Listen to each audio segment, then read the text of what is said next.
Yes, nizere ko umeze neza cyane wo tubana umunsi ku munsi makuru atandukanye no sobere mu bice bitandukanye mvuye ko tugushimiye cyane ndi kumwe na Pike the Sound. Pike umeze neza? Yewe nari ncitswe n'amakuru keni umeze bitereka natwe tubasuhuze rero nyari no munsi dufite ikintu cyitwa swagamwe abantu mu Kireka niba keni ndari ushobora kuba yaburaye ariko ngewe mfite ikintu cyitwa uyu munsi hari ukuntu bafite ikintu cyitwa swaga nyine swaga naye nabaye swaga vibe so keni ngo bimeze bite reka tubasuhuze namwe abadukurikiye yego bimeze bite tumeze neza cyane Pike amakuru ni menshi cyane twinjira mu kiganiro cyacu nagira ngo duhere ku bitero byabaye nimugora kwera ko Israel yarashe ariko yasuzaga ibitero bya Iran bura Iran ku munsi w'ejo agabye ibitero inshuro ebyiri yoreje drone 100 masa 11 ndetse masa nimugora yoheza misile zari misile none ziri musa misile 100 ariko zari nyinshi ariko Pike no mu gitondo Iran byutse igaba ibitero muri Israel, Tel Aviv, Jerusalem ibintu byahinduye isura Pike. Ntago biri buze koroha ariko biraza koroha ariko bitanoroshye n'ubundi ntago ari ubwa mbere zino ntambara z'abaperisi zikomeje kugenda zibana abantu mu bice bimwe by'isi. Ari yamvuza abaperisi. N'ubundi Iran kera yitwaga Perusha n'ubundi byari Perisi n'ubundi byari ubuperisi. Bwari bwa Perisi. Bwari bw'abaperisi hariyo mpamvu kera mwamwumva ngo ibintu byitwa ngo ibigobe bya Perusi ngo bagiye kurwana mu bigobe bya Gulf of Abat. So reka uyu munsi tubiganireho rero aburumva hari ukuntu bamaze bavuga ngo turi gukora amakuru asa nk'ari makeya ariko reka tuganire ku kintu kimbitse. Yego. Aje twakoze ikiganiro dusa nk'aho tubwira abantu ko impamvu nyakuri Iran iri koherezwa ibisasu byinshi cyane ariko kubera ko Iran ifite uruhare mu kubiri gufasha igihugu cy'Uburusiya abantu basa nkaho batabyumva neza ariko nibyo koko mugomba kutabyumva neza kubera ko niko bimeze that's how it being programmed ariko byateguye ko ariko mutagomba kubyumva neza reka tubirebe neza kuri uyu munota ku murongo mugari wuko tubirebeye inyuma y'amarido impamvu Uburusiya bumaze iminsi buri kohereza ibisasu byinshi muri Ukraine kandi bukaba budashaka kumva hanyuma bukaba budashaka kumva bufite high 30% ya support iri guturuka mu gihugu cya Iran ibyo byo twabivuzeho nabyo hanyuma tugaruke muri buno bwami bwa Iran bwahoze ari ubwami bw'abaperusi mu mwaka wa 550 bwaje kuza kubohozwa n'Uburoma bukatwarwa n'umwami witwaga Cyrus umwami Cyrus w'Umuroma yari Roman Empire akareba rafashe icyo gice cyose akakigira igice cyabo cy'Abaroma nacyo so ubwami bw'abaperusi so rero uyu munota turi kuvugana igihugu cyakomeje kuresista muri ubwo bwami ni igihugu cya Iran aricyo twita Iran kino gihugu twita Iran mu minsi ishize cyari ubwami bwa Iran ntago biciye iminsi myinshi hari ubwami bwa Iran abantu nyine tugende mu kuri hari umuntu wese wandika ariko ni byiza ko tugomba no kuganira turi kuganira namwe turi kuganira aratwandikira muri comment aravuga ati oya amakuru ntago avuzwe nkuko akabaye agomba kuvugwa ariko ntago nakugaya wagombaga kubyumva ko ugomba kububizi kubera ko niko wateguwe ko ugomba kubyumva byiza ko nashimye ko habaye icyo gitekerezo cyo kugaragaza ko amakuru nibyo koko twatanze amakuru make ariko reka dutanga amakuru afatika yego tunashingire kuri facts yenda ryo tujye tuvuga ikintu tukivugeho niba tubwiye abantu ngo buriya bateye ntago ari Israel na Amerika yateye kubera ko Amerika nifite yihaye izo mandate zo kurwanya abandi bose bafite ibitwaro bya kirimbuzi Israel nayo rimwe mu bihugu byahawe ibyo bitwaro kugeza kuri uyu munsi itaremera kwigira nuclear weapon yego ntirabyemera kandi na Iran irabifite ibyo bitwaro ariko ntago ishobora kwita ibyemera igihugu cya kwemera ibyo bitwaro bya kirimbuzi ariko abashe kuba ikintu cyitwa ibyo bita general corporate uburyo bw'ubwumvikane n'ibihugu bigomba kuza kugisupportinga Israel ntago yakomera afite ubwo bya kirimbuzi kandi ibihugu byinshi bitagomba kwemera Israel uyu munsi mu gihe yose iri kwamagana Israel ko arabicanye Israel nabwiye ko atari igihugu Donald Trump yabyivugiye ndaje mbasomere mujye no kuri tweet ye mu birebe yabyivugiye nk'amagambo ye President Donald Trump y'u Amerika yemeje ko Israel ubwayo atari nk'igihugu kubera ikintu kigize igihugu kimwe ukirera mu bikorwa gikora kitabikoreye mu bindi cyangwa kitabikoreshejwe n'ikindi yego ikintu geze igihugu kimwe tureba ibyo cyateguye nuko cyabiteguriye kura kibikore tukamenya ngo iki ni igihugu cyangwa ni puppet ntago ari igihugu yego akantu tukagendane neza so rero ubwami bw'abaperusi bwari ubwami bwari bwarabohojwe n'Abaroma abaroma bavaho buraza gutwarwa n'imiryango y'ibyo bitaga the Ottoman Empires. Mbere babwise Persian Kingdoms. Icyo gihe bwiswe na Cyrus w'umuroma wari waramaze kububohoza ubwo bwami. Yego. Akantu byumve hari mu kinyejana cya ubwo ni mwaka 550 ngo cyakinyejana cya 5 n'igice.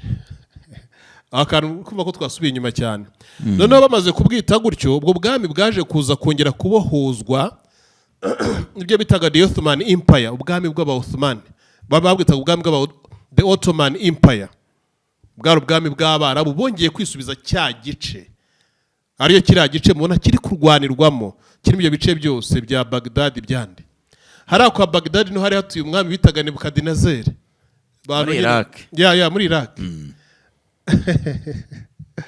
Ari ukuntu amateka tuba tuyafite kubera ko twayabashije kuyamenya, hanyuma mu kumenyereye amateka tukayagumana uko twe twayize ariko tutabanje kuyatekerezaho. Haya no kugira aya mateka nyuma yuko twayigishijwe n'abakoloni, kuko twe twarayigishijwe nanjye ntago nari impari icyo gihe. Nta nubwo nari ndiho. Rigatuye to breaking the silence. Je ntago nari ndiho, n'umubyeyi warumubyeyi ntiyarariho, n'uwamubyaye n'ubuvivu ntago bwari buriho. Ariko bimwe mu by'abazungu bagiye bakora mu nyandiko zabo harimo amakosa. Aya makosa ntago ushobora guhita uyabona gutyo ukifite amarangamutima yo kureba ngo wowe uri kuri ruhande cyangwa uri kuri ruhande. Bisaba ngo ubanze urebe neza ushishoje utagendeye mu mpande, kubera ko kugendera mu mpande z'ibintu abazungu bakoze banditse ibyo bitabo byabo ngo tugendeye mu mpande zabo, ariko muri bya bitabo byabo harimo kuri k'ibyo twebwe dukeneye kumenya, twamara kubisobanukirwa natwe tukamenya kwigira. Ariyo mpamvu ibitabo byacu byinshi by'Abanyafrika byanditswe byakuweho. Yego. Mr. John Kwigiragire yanditse ibitabo biri hehe wabikura he? Patrice Lumumba yanditse ibitabo 7 biri hehe? Biri hehe urabikura he? Ariko umuzungu wanditse igitabo cyitwa ngo How I Lose My Virginity, uko yabuze ubusugi bwe, bamwise sa nyakubahwa Richard Branson. Abanyafrika banditse ibyo bitabo biri he? Kwame Nkrumah banditse ibitabo biri he? Barandikaga erega ariko ntago bimwe byigeze bijya kuri byabaye printed, ibindi ntago byagiye muri aho mu macapiro ngo bisohoke, n'ibyasohotse barabiburishije kubera ko bagira ngo twe tutaziya tumenya ukuri, twemera ukuri kwabo. Ariko mu kuri kwabo nabo harimo ibinyoma, kuko nabandikaga kera ntago bari bazi ko tuzagera igira tutangira kugira ubwenge bwo kwisobanurira cyangwa ubwo bumenyi bukeya. Ariyo mpamvu rero uyu munsi turi kuvugana mbaje ku kibazo cy'intambara. Yego. Ya Isiraheli. Nkusubiza nkuko nagushubije ejo nkubwira ngo igihe cyose intambara y'Uburusiya na Ukraine itarahagarara, intambara ya Iran na Israel ntago izigera ihagarara. Yego, ariko pike duciye wenda mo gake yadukubita tubangura, no kuvuga ngo ku munsi w'ejo ubwo Israel yatakaga Iran ndetse igakoresha indege zigera kuri 200, urumva barashe Teherani muri kapitali ya Iran, bangize ibintu byinshi, barashe kuri site zikorerwaho intwaro za kirimbuzi ndetse no ku birindiro bya gisirikare hariya muri Iran, ndetse abakomeretse nabagera kuri 320 hapfa bagera kuri 78, harimo aba scientists cyangwa se abashakashatsi bagira uruhare muri ibyo bikorwa by'ibisasu bya kirimbuzi bagera kuri 6, ndetse pikapfa n'aba military commander bagera kuri 3. Hari benshi bavuga ngo hapfuye ngo minister w'ingabo, siko bimeze, ahubwo ni ikindi gisata n'ubundi gishinzwe umutekano hariya muri Iran, ni Revolutionary Islamic Guard, ni umukuru wari wakuriye cyangwa se ni wayiyoboraga, niwe witabye Imana. Ariko urumva Iran yasubiza na drone zigera ku 100, nyuma iza kuza kugaba ibitero masaha nimugoroba, nanone yoreza misile ziri munsi y'100 irasa Tel Aviv ndetse na Jerusalem. Abaturage batanya no kubimura bajyana mu mabasement, ndetse ariko bari banababuriye n'ubundi ibyo byakozwe na Benjamin Netanyahu, arababurira abaturage. Ndetse Israel iza no kuza kongera yo gusubiza mu masaha nimugoroba, irasagera kuri 12, irasa ku bigo n'ubundi by'indege, ndetse nkuko na Iran yabyutse mu gitondo irasa ku bigo by'indege ndetse na military base muri Israel. Aka kanya pike rero ibintu n'igucyo bihagaze, Israel amaje gupfusha bagera kuri 3, ubwo nimugoroba ari akomeza agera kuri 40, nanone Musa akomeretse mu gitondo cyane mu gitondo, abandi benshi, ariko hapfuye 3 akomereka n'abandi, bivuze ko maje gukomeretsa nayo abantu benshi. Yaho tubinyuremo gato rero nuko aka kanya bihagaze. Noneho Minister of Defense Israel Katz yavuze ati Iran yamaje kurenga umurongo, biri bugende gute rero sasa? Uvuze neza cyane Kenny. Reka abantu badukurikiye badushimire Kenny, ko Kenny ni umunyamakuru. Rero ntago ndi umunyamakuru. Ntago ndi umunyamakuru. Wokoze inkuru nyine nk'umunyamakuru. Umunyamakuru wese kubera ko that's how you've been told. Niko mwigishijwe ko ari kugomba kuvuga izo nkuru, kubera ko niko n'ubundi zivugika, nabandi nkawe mwese murabivuga kimwe. Uvuze neza rwose nk'umunyamakuru, ni nabyiza cyane. Rigamba ngomba no kuguha shout out kubera ko urumva uvuze neza nk'umunyamakuru, kandi koko by figure uvuze neza. Ariko noneho by understanding for my side. Yego.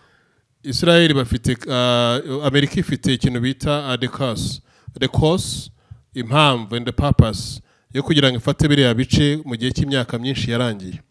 Kubera ko ibyo bice byose barabikeneyemo amavuta. Ikindi kintu bari babikeneyemo ubugenzuzi butuma basha kujya mu burasirazuba bwo hagati. Burasirazuba bwo hagati no munsi ngira ngo nkubwire ubukungu bufite unabisobanukirwe. Uyu munsi turimo turavugana perezida w'igihugu cya Amerika mu gihe cy'umwaka umwe ahembwa miliyoni 6, ukahembwa 400 gutyo mu kwezi. Hanyuma umwami wa Saudiya aho tuvugana gutya mu gihe cy'umwaka umwe ahembwa miliyari 1 na miliyoni 900. Urumva iyo difference irimo kwanza cyane rwose. Sinzaho kandi bukumva, sinziye na nibukumva. Uriya bin Saudi ubu niwe wa mbere ku isi uhembwa amafaranga menshi, ni umwami. Ahembwa miliyari 1 dolari na miliyoni 900 z'idolari pa annum mu gihe cy'umwaka. Perezida w'igihugu cya Amerika ahembwa miliyoni 6 mu gihe cy'umwaka. Abagiye ku butegetsi atari abakire nka ba Obama, iyo bavuyeho turabareba, cyangwa na ba Bill Gates. Nako na ba Bill Clinton, sorry nayivuze Bill Gates, I'm sorry. Sibyo turabareba. Noneho reka tuvuge ngo kano gace k'ibigobe bya Perusi byitwa gace k'ibigobe bya Perusi. The Persian Gulfs. N'uyu munsi niko kakitwa. Iryo ni ijambo biswe mu mwaka 550 n'umwami Cyrus w'Uburoma. Ubyumve noneho neza. Ariko haza kuza gutwarwa n'ubwami bw'iki bw'aba The Ottoman Empire kugera no munsi. Ndacyakura tugere hahandi wavugiye nk'umunyamakuru. Noneho tugeraho gende ukubwira ko ari Amerika. Nanagwa amagambo y'umunyamerika ko niyo ngiye gushyiramo. Yego. Sibyo. Bano bari kuvuga ngo ikintu cya mbere bakeneye gutira ngo bongere gusubirana ubutaka bwabo, bagomba gutwara ku butayu bwa Sinai. Butayu bwa Sinai buri muri Afrika, buri muri Egypt, Sinai desert. Bagomba gufata kugeza aho bageze ku gihugu cya Jordan. Bageza gufata Libani yose. Biriya bice byose barabikeneye. Ariko mu bwumvikane bw'uko ibindi bashaka, ubyumve neza, biramutse bibonetse bino bintu bya hano byahagarara, nuko aya mavuta ntago bakiyakeneye cyane nk'ibintu bari bakeneye mbere. Ahubwo no gusizinga ubutaka kuri barebe ko tubyumvikane neza, no gusizinga ubutaka kuko bano bongereza rega bajya kurekura mu butaka bari bataramenya neza no ko buri mu mavuta. Bari bagiye kuresha bivuta bakuraga muri bya bifi binini cyane bita bya Wales, birabyo mu nyanja ngari. Bakoreshaga biriya bivuta, bari bataramenya ngo umunsi w'ubutaka nabo habamo amavuta, kuko ikintu cyo gukoresha amavuta ntago ari ikintu cya kera, ni technology nshya. Ni nko gukoresha n'amabuye atari ibya kera, ari ibiri kugerwaho muri kino gihe turimo. Muri kino kinyejana cya 20 nibwo ibintu byinshi byatangiye kugenda bigaragara. Oya 21 byashyizwe mu bikorwa. Okay, yes. Nabo mu kinyejana cya 20 nibwo ibintu byatangiye kugenda bigaragara. Ahubwo bigenda bigaragara aho babikeka batazi ko n'ahandi bihari. No sinzi niba turi kugendana kuko bari bataramenya ngo umunsi birimo, nabo bari bakiri nkatwe, bari out of blue, bakirwana ubutaka bwo hejuru.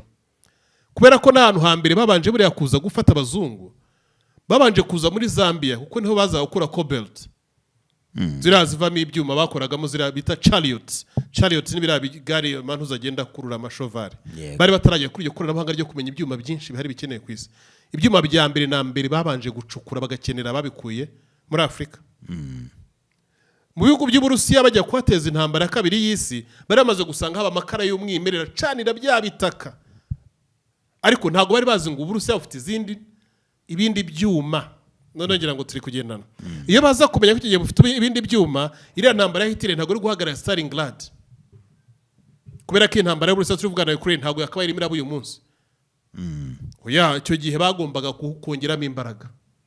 ariko Amerika ikimara kubona ko ibihugu byose byo mu Burayi ubwo ni wa Mudage nkiri kuvuga ni wa Mwongereza ni wa Mufaransa ariho bisa nkaho bimaze kugenda bicururuka bigomba kuba byashyirwamo amadeni menshi bari bazi ko bo ndetse n'abari abaslav bagomba kumvikana bagakorana aho kandi turi kugenda naho neza none ikintu kitaje kubamo muri icyo gihe nuko bo baje gusobanukirwa ko biriya bihugu byinshi bigiye bifite imitungo ariko bamaze kubirekura bahitamo kongera kubigarukamo kurabasha kwibyaza wa mutungo bamaze kumenya ariko babitekereza igihe cyararenze ntago abwira umuntu ngo uramurikuye ngo amaze kuba free man ugaruka uvuga ngo uje kongera kumuboha ngo agukundire ubwo imyaka y'ubucakara arimo irarangira ubucakara bw'imbaraga hasigaye ubucakara bw'ibitekerezo so uyu munsi rero kugira ngo umenye ko ari ubucakara bw'ibitekerezo perezida w'igihugu cya Amerika Donald Trump ejo nabwiye ko Amerika iba yavuze murabihakana perezida w'igihugu cya Amerika ejo yashyizeho ku rukuta rwe rwa Truth Social bibana reposted aravuga ngo ngo I gave Iran ntagara I gave Iran a chance after chance to make the deal. I told him that I gave Iranian chance after chance. Nahaye abanya Iran amahirwe nyuma y'amahirwe. Turumvikana to make a deal kugira ngo babashe kumvikana to make a deal. I told him in the strongest of word nababwiye mu magambo akomeye to just do it kugira ngo ibyo bintu babikore to just do it amagambo yumve hakazamo akantu akadomo akitso to just doing what do it kugira ngo babikore ibyo bagombaga gukora ni iki ko tavuze ati narababujije nababwiye kugira ngo babikore but no matter how hard they tried so bariko ntanitaye uburyo nanagerageje cyane but no matter how hard I tried no matter how close they got ntanitaye uburyo nabegereye cyane ntanitaye uburyo nagerageje cyane they just couldn't get it done ntago bigeze babasha kubikora they just couldn't get it done ntago bashiye kubikora ubwo n'amagambo ya president Donald Trump I gave Iran chance nahaye Iran amahirwe ndetse n'amahirwe ninde wo nguwo Netanyahu Donald Trump reka mbanze ngusoreze ndagira nkumvishe ko Amerika yateye Iran kubera ikibazo cy'intambara y'Uburusiya kandi Amerika ifite mandate yo gucukura mu Burusiya Ubwongereza bufite mandate yuko bwemereye Ukraine imyaka 100 y'amahoro bagomba gucukura muri ariyo mpamvu yanditse ntago handitse Netanyahu avuga ngo nahaye Iran amahirwe handitse president wa Amerika nose president wa Amerika ni uyobora Iran nako niyobora Israel Donald Trump yavuze ko bafashije Israel kugira ngo nundi yatake Iran oya ndi kureba Kenya ndagira ngo tutagenda nk'abantu commentators ni bari abantu usanga baje gutanga comment ku byavuzwe mukayenda mukabireba nkuko byanditswe ariko tubisobanura uko byanditse uko byanditse handitse ngo I gave Iran chance after chance nahaye Iran amahirwe nyuma y'amahirwe ntagaruvuga ngo ntagari twebwe ntavuga ngo Israel has a given no ntagari Israel I gave Iran chance after chance nahaye Iran amahirwe nyuma y'amahirwe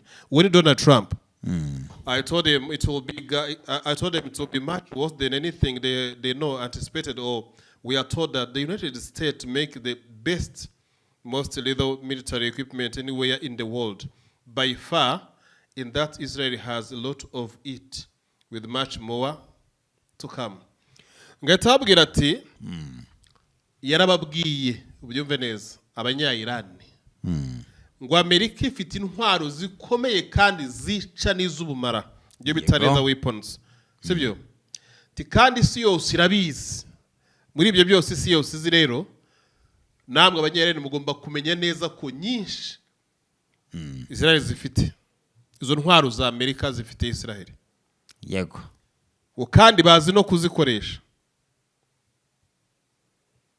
and they know how to use it. Certainly Iran headliners spoke bravely but they didn't know what was about to happen. Ngarika abanya-Iran bamwe na bamwe bagiye bakomakomeye headliners baragenda baravuga baravugishwa tugambo n'utundi ariko ntago bari bazi ikigiye kubabaho. Intwaro urumva ari izande ni za Amerika. Wavuze ninde? Donald Trump. Arangije avuga ko abakozi babo bazi gukoresha ibikoresho byabo ariko none ikindi kintu ntago ndarangiza Kenny nawe uraje ukomeze igiye kurangiza ijambo kuko rino jambo rari abantu kandi wavuze nk'umunyamakuru nanjye nagushimye Yego. ariko gende kuvuga nkaho ntari umunyamakuru sibyo Yego. hanyuma about to happen to ayitabwira ngo but they didn't know what was about to happen, they are all dead bose noneho uno munsi bose bapfuye now, and it will only get worse than it has already been. Great death byamaze kurenga nuko noneho binameze hazapfa n'abandi benshi, and destruction, but they are still time to make it this slaughter with the next already planned attack and being even more brutal come to an end. Ngo hari byinshi cyo kwa byanakorwa nyuma y'urunguru kuko abo ngabo bose ba headliner bari kuvuga now they are dead, bose bapfuye. Yego. Hari n'abandi benshi bari bupfe babakurikiye niko Donald Trump yavuze. Yego. Habeho no gusenyuka na destruction, kwangirika kw'ibikoresho byinshi mu gihe abantu bashobora kuba bakumva ibyo bari kubwirwa bakabihagarika bakabikora. Turi kugendana neza tukareba ko ibintu bishobora kuba byahagarara bagakora deal before there is nothing left to save what was once known as the Iranian Empire. No more death, no more destruction. Just do it before it is too late. God bless you all. Ijambo ryumve impamvu natangiye mvuga ubwami bw'abaperusi, ubwami bw'abanyayirani. Yego. Aravuze ngo ibintu byose nta aba headliner bose now they are dead. Kantu kumwe amagambo yavuze. Aravuga ngo jye nabwiye Irani, niwe wabwiye Irani, ntago ari Netanyahu, nta Netanyahu urimo. Yego. Nta n'igihugu cya Israel kivuga nk'igihugu kirimo. Bavuze ko ibyo bikoresho bya Amerika byose Israel izi kubikoresha kandi bifite. Yego. Ni ibikoresho byande bya Amerika. Israel urumva ari abakini barimo bakozi bazi gukoresha ibyo bintu, urumva ari abaki bazi kubikoresha, ntago ari ukubikora yavuze. Ni ibikoresho bya Amerika ariko Israel izi gukoresha. Ndaira umva nyine mu magambo erega abaprotestant man, uyu ni umugabo w'umukire turi kuvuga, ntago yagiye kwandika amagambo angana gutya atazi icyo yarashatse kutubwira. Yego. Niko ahita avuga ngo baramutse batabifatiranye hakiri kare ikintu gisanzwe kizwi nk'ubwami bwa Iran, the kingdom known as the empire of Iran, the Iranian empire will be no more. Bakarinda nta zindi mpfu zongera kwaba, no more death, no more destruction. Nta kundi kwangirika, nta kundi kwangirika, nta n'izindi mpfu z'abandi bantu zibaye muri Iran. Ibyo mu bikorero mbere yuko igihe kinarenga, just do it before it's too late. Ni ibiki bari kubabwira ngo bakore, ni ibiki bari kubabwira ngo yabahagaritse gukora, ni ibiki yababwiye ngo yagerageje kubagira inama. Ariko aba headline nkuko babitubwira muri media bari kubabwira ngo ni ibisasu bya kirimbuzi, gukora izo ntwaro ari misiri. None ibyo bisasu bya kirimbuzi twumvikane bafite nuclear energy. Uyu munsi Iran ifite nuclear energy. Ntago bari gukora nuclear weapon, bafite nuclear energy. Iran muri manda ya Joe Biden, manda ya mbere ya Donald Trump ari president wa 45 yarashira Iran ibihano byinshi cyane kuri leta zigeragera ukuntu ihaguruka cyane. Joe Biden naje abikuraho. Yego. Umuntu bitaga Qasim Sulaiman uramuzi, yishwe nande yishwe na Trump. Turi kumvikana neza. Kumara kubikuraho barakorana. Donald Trump agarutse kuri manda nanone ya Joe Biden nibwo intambara y'Uburusiya na Ukraine yatangijwe. Iran itifata uruhande. Iran irongera isubiza mu banzi. Mbere yuko ifata uruhande ntago yari kiri mu banzi, yari ifite imikoranire myiza na Amerika. Ikintu atari umuntu kibagirwa. Nimujya gusubira mu bintu byo mwitekereza, mbere yuko Iran ifata uruhande rwo kujya ku Burusiya yari ifite imikoranire myiza na Amerika kuri manda yande ya Joe Biden mu myaka ya mbere ya manda itangira. Kubera ko bakuriye ibyo bihano byose baranabareka no bajya mu bucuruzi. Kubera ko Iran nubwo turi kuvuga ikiganiro ntago rega turavuga Iran ikindi kintu kiri inyuma, turi kumva bari kwihagarikira mwebwe ntacyo muzi. Impamvu mutakize ntago ari yindi. Iran iri gufasha Uburusiya kandi Iran nanone hari inyanja bita Caspian Sea, inyanja ya Caspian Sea. Iri nyanja nako ntago ari inyanja, ni nk'ikiyaga ariko nyine tuyita inyanja, ariko reka tuyita inyanja. Caspian Sea, ya Caspian Sea. Ifashe mu bihugu bitari munsi y'ibihugu 7 harimo bya Azerbaijan na iyo nyanja. Ibihugu bisa nkaho birimo landlocked ku gihande kimwe biraboshye, ku kindi gihande kuri ibintu bizagiye kubigeraho bijya kuzenguruka ibirometero bitari munsi y'ibirometero 43,000. biciye mu nzira z'amazi no kugenda zigobotora mpaka zikaza kunyura hano mu bunigo bwa Gibraltar bikajya gusubira mu Burayi kure bizajya gusubira muri ibyo bice birimo aya nabyo bice Uburusiya bukoresha business bijya kujyayo. Gukorana kwa Iran rero n'Uburusiya ni ikibazo gikomeye cyane kuri Amerika kurenza ibindi bintu byose biraho ngaho inyuma.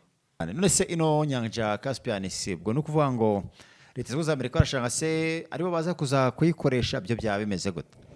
Ntago ari gushaka kuyikoresha mu gukorana kwa Iran n'Uburusiya, ibyo bintu mubanze mu byumve neza. Harimo gahunda ko bari gushaka gukuraho ikintu cya mbere bari gusaba Iran kureka ku backing Uburusiya kubera ko drone za Iran n'ibikoresho Iran isigaye ikorera mu Burusiya biri kugira high impact, biri kwangiza ibintu byinshi cyane muri Ukraine, kandi Ukraine bafite amasezerano yuko bayikeneye. Kandi urakeneye no muri Ukraine ndagira tubyumve neza. Ari Maria Earth babwiye Ukraine ngo bazajya bagurisha, Amerika izajya bagurishiriza.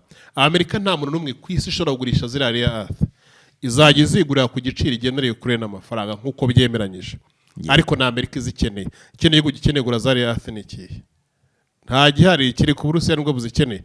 Niyo mpamvu n'Uburusiya nabwo bwagiye bugafata mu gice kirimo ayo mabuye y'agaciro akenewe akora intwaro ndetse anakora ibindi bikoresho bijyanye morega n'ibyuma bikomeye modern that bikomeye cyane kurenza uko munabikeka. Uburusiya kiriya gice burimo, kiriya gice kigize muri bimwe mu buri bukungu bwari amabuye Amerika yasinyiye, kandi ntabwo Amerika isinyira amabuye itashaka ibiyakeneye kuko amabuye niyo yatumye n'ubundi niyo ntambara ibasha no kubaho. So rero no munsi turi kuvugana Irani, Buhinde n'Uburusiya hamwe n'Ubushinwa bafite gahunda yo kugira ngo imihanda izamura muri no bice by'ibi bihugu turi kureba birimo hagati bikoze kuri nyanja ya Caspian Sea. Harimo Turkmenistan, Uzbekistan, Kazakhstan, ibyo ni bice bigaragara, ndetse kubwo turabye ku ruhande rw'iburyo ahandi harimo ibihugu ku ruhande usa nkaho wavuga ko ari ibumoso. Turkiya ndabona isa nkaho iri kure, Iran niyo ibiri itangira, tunga twa Georgia, Uburusiya ndetse ruguru nibwo bukaba buhari. Rero Uburusiya kunyuramo hariya bucishemo ibintu byabwo kujya kubuzengurutsa mu Burayi ku Burusiya ni ikibazo, mu gihe Uburusiya bari kubufungira mu Burayi. Uburusiya bari gushaka kugira ngo hariya muri Iran ho hagomba gucibwa ibirometero bitari munsi y'ibihumbi 4 by'imihanda, ndetse bizabicamo ibintu bimanuka ku gice cyo hasi cy'inyanja bikabasha kujya hehe ku isi ngari, kubera ko Iran nicyo kirimo hagati y'ibyo bintu byose bazi kuba byagira kuki kumuhora muremure w'inyanja z'ubucuruzi. Turi kumvikana neza. Uburusiya butagiye guca mu Burayi kurabushaka inzira ya bugufi. Rero Uburusiya bukomeza kugirana umubano na Iran, biri kurema n'inzira ya business ku Burusiya kurabasha kongera guhaguruka mu bucuruzi. Ari byo bari abantu badashaka kugira ngo Uburusiya buhaguruke mu bucuruzi, baragira ngo bukomeze mu ntambara ariko buhomba. None Amerika y'ikintu ikora ni nka kwa kunda abantu bica itungo ukaza ukarisogota ugatvuga ngo itungo niho haryishe, cyangwa kuri akunda abantu bibakira inzu yabo bamaze kuyikora wajyamo ukayisiga uturangi ugahita wifotoreza ngo inzu niwe yubatse. Amerika iza guhuhura, ntago yo iza kurwana uwo munota, ishyira abantu mu ntambara ndende ikazaza ije gukora iki guhuhura. Ariyo mpamvu intambara ya Iran muri kureba gutya muri Amerika bari kuyiganira, bisembaye ibiganiro, bisembaye fact, mbereka ibintu bari kuganira muri Amerika turi kuvugana gutya, bari kuyiganiraho ko biriya bice hafi ya byose bigomba kugabanywa imbaraga za Iran kugira ngo Iran iyo ngiyo mwumva ikura imbaraga zayo mu Burusiya.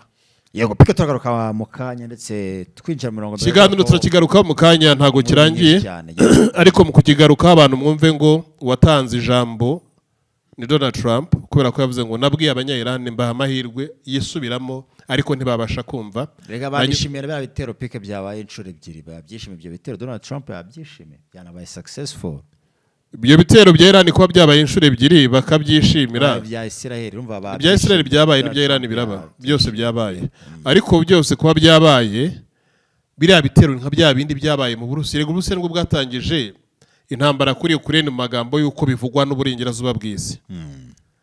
Ariko ko twe tubizi tuzi ko ubwo burengerazuba bw'isi aribwo bwabaye imbarutso kugira ngo Uburusiya butangize intambara. Uno munsi rero bizasigara byitwa ngo Iran iri gutera intambara muri Israel, ariko tuzi neza ko watangije intambara ari Israel yabutangiye kurasa. Kugaruka mu kanya pike. Ahubwo reka tubashimire rero kenarongera nyirukanye mugire ibihe byiza